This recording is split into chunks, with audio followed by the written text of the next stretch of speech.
Assalamualaikum warahmatullahi wabarakatuh ya. Jumpa lagi saudaraku di channel Kampus Ilmu Hikmah. Kajian materi kali ini tentang sebuah amalan pengasihan ya. Untuk membedakan apakah amalan pengasihan itu menggunakan kodam atau energi kita sendiri. Biasanya ya teman-teman ya, ketika kita menggunakan kodam ya, itu prosesnya jauh lebih cepat ya daripada menggunakan energi kita sendiri. Ya, tapi juga ketika kita menggunakan kodam itu juga berdampak ya. Akan ada potensi dampak negatif ya yang Anda akan alami gitu loh ya. Dampaknya apa saja? Ya bisa jadi target ini akan berubah ya. Sewaktu-waktu bisa berubah. Ya. Banyak sekali ya amalan-amalan itu yang menggunakan kodam itu banyak sekali. Ya. Jadi amalan yang Anda amalkan ya pada dasarnya itu adalah password ya untuk memanggil kodam. Biasanya amalan-amalan jenis ini itu menggunakan sesaji. Ya. Biasanya menggunakan sesaji. Sehingga prosesnya cepat ya. Semakin bagus sesaji yang Anda berikan ya.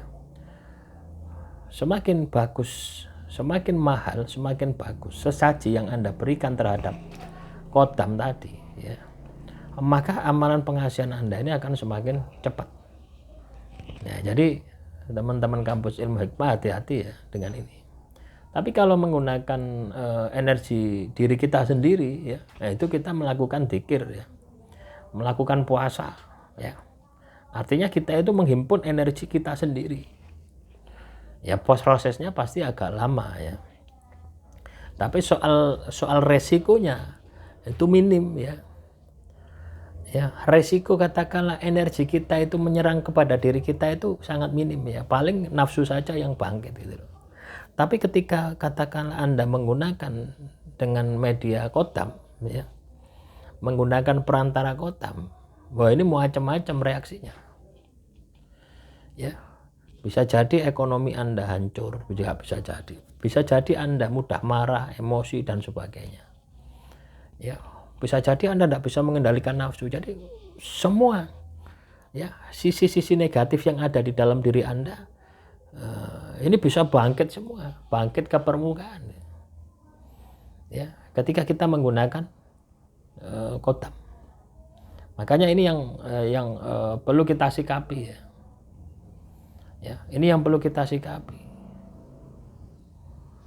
Ya, ini yang perlu kita sikapi, ini yang perlu kita perbaiki gitu. Ya. Jadi itu yang harus Anda lakukan. Itu yang harus Anda aplikasikan ya. Kalau kita tidak melakukan itu harus. Ya. Ya itulah konsekuensi ya. Ketika kita menggunakan kodam pasti ada konsekuensinya.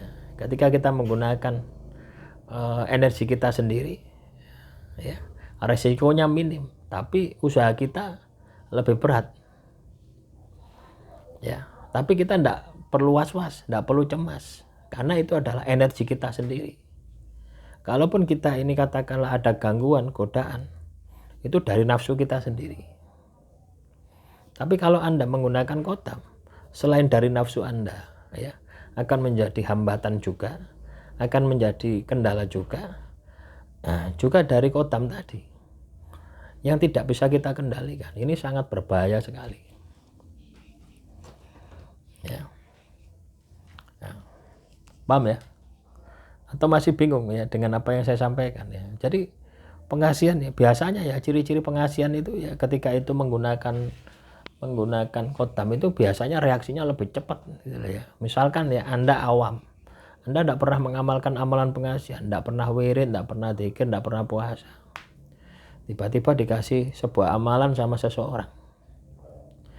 Ya. Dan itu berhasilnya cepat. Mungkin dalam 1 minggu itu sudah berhasil. Nah, ini Anda harus waspada. Ya, Anda harus waspada. Ya, karena secara logika orang yang katakanlah ibadahnya melempem ya, tirakatnya melempem, itu energi ya, energi batinnya itu pasti lemah. Lah kok ini bisa kena gitu loh. Kan enggak masuk logika. Bisa jadi ada persekutuan dengan jin, dengan kodam, melalui amalan yang Anda baca. Ya. Nah, ini harus waspada. Makanya penting ya teman-teman kampus ilmu hikmah ini untuk paham ya. Amalan pengasihan itu ya, Anda harus tahu artinya. Ya kan banyak tuh amalan pengasihan yang kita enggak tahu artinya. Oh ini pakai bahasa Sunda misalkan. Pakai bahasa Kalimantan misalkan, pakai bahasa Sumatera misalkan, pakai bahasa Jawa. Sedangkan kita bukan orang Jawa. Sedangkan kita bukan orang Kalimantan. Kita enggak tahu apa redaksi isinya. Ya. Paham ya? Dan biasanya ada sesaji-sesaji ya, yang diberikan ketika mengamalkan sebuah amalan pengasihan yang itu menggunakan makhluk halus itu. Nah ini. Demikian yang bisa saya sampaikan. Semoga materi kali ini bisa bermanfaat ya. Kurang lebihnya saya mohon maaf. Assalamualaikum warahmatullahi wabarakatuh. Salam rahayu, rahayu, rahayu.